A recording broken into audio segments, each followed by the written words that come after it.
Toronto CEO Nathaniel Brown took to the stage today to praise Interpol and Tarvis security services for thwarting what could have been a major terror attack during his Safe Harbor convention last week. Interpol has confirmed that a group of radical terrorists linked to the Augmented Rights Coalition wired the residential towers surrounding Apex Center with enough explosives to destroy 2 city blocks.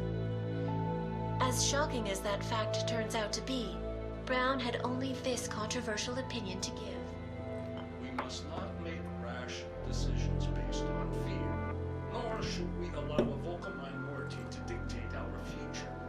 The Human Restoration Act is a perversion of all the United Nations it stands for. In time, I believe saner minds on the Security Council will prevail. Strong words from a man with an even stronger bank account. Let us see if his prediction proves true. This is Eliza Hey, are you even listening to this? Live We won! from Pike. Did we? We completely disrupted their plan. Marchenko, the Orchid, the bombs. You've been under too long, man. Time to come up for air. Take a breath. Janus messaged me last night, said Brown's been lobbying like a champ. He and the people you saved know the act isn't a solution. Picus will talk around it as long as they can, but that thing is finished. Janus always seems to have the inside track. Except when it really matters. What are you thinking? How many more plans do they have in motion? How many more soldiers like Marchenko are waiting for the call? Don't call him a soldier. He was a thug, man. Soldiers have a code of honor. Honestly, I'm surprised you let him live.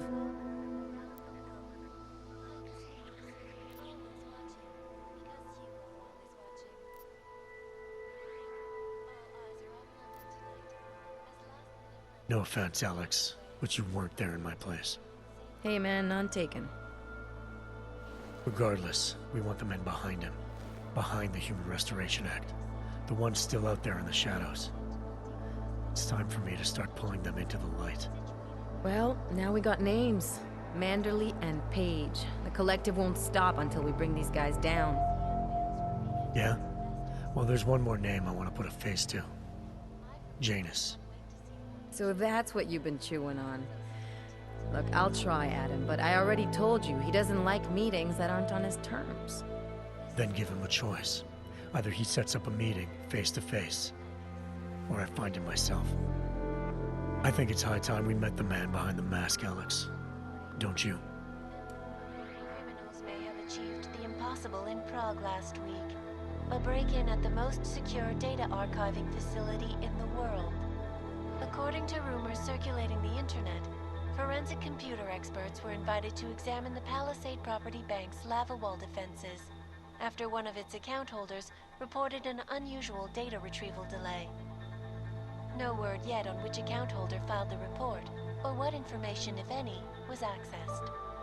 Palisade Bank Corporation owners released a statement earlier this evening, claiming that any rumors of a break-in at our highly secured facility are just that, rumors. Between you and me, folks, I think they doth protest too much. A coroner's report released in Prague today offers shocking new insight into the death of Dr. Talis Rucker, former leader of the Augmented Rights Coalition. Apparently, the primary cause of the doctor's death was the exceedingly high level of alcohol found in his system. No other toxins were present, nor were there signs of any suspicious activity. Sources close to Rucker tell me he had been struggling with alcoholism ever since becoming a public figure. I am sure I do not need to remind you folks that the organization he founded, the Augmented Rights Coalition, has been linked to last week's horrifying terror attack in London. Augmented terrorist Viktor Marchenko, whom law enforcement officials describe as being instrumental in the planning and execution of devastating violence in London last week, is being moved to a secure facility for questioning. The long-standing member of the Augmented Rights Coalition, Marchenko has been very outspoken about his motives for the attack, claiming it was appropriate retribution for injustices suffered by the Augmented. I do not know about you folks, but there is only one question I really want the answer to right now.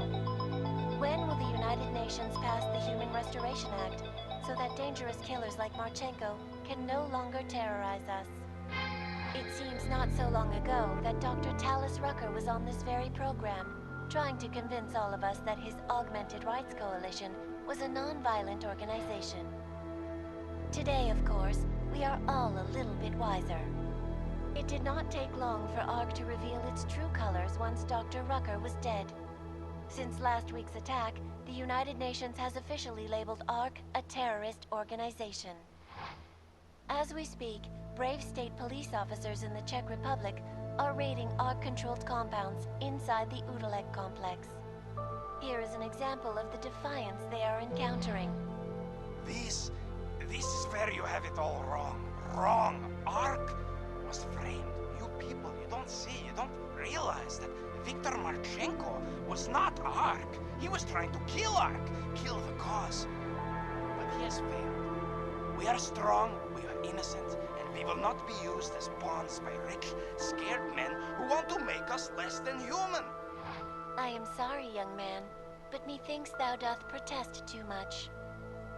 The Diwali criminal organization is under intense scrutiny this evening for their role in the London attack.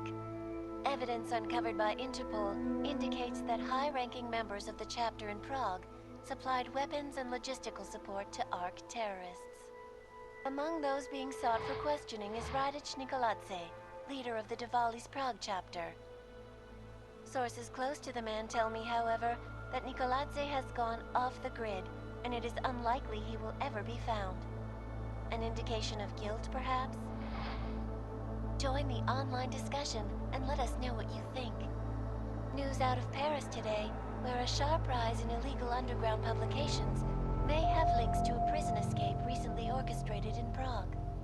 Last week, Czech state police were holding members of the underground news group Samizdat on charges of disturbing the peace, human trafficking, and media terrorism.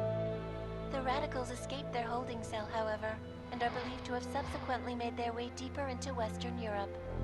Shortly after their escape, a radical publication called Silhouette began appearing throughout France. Has Samizdat rebranded itself as Silhouette? I am sure you will agree with me on this one, folks, no matter what name these people go by. There is nothing more dangerous than the spread of false news.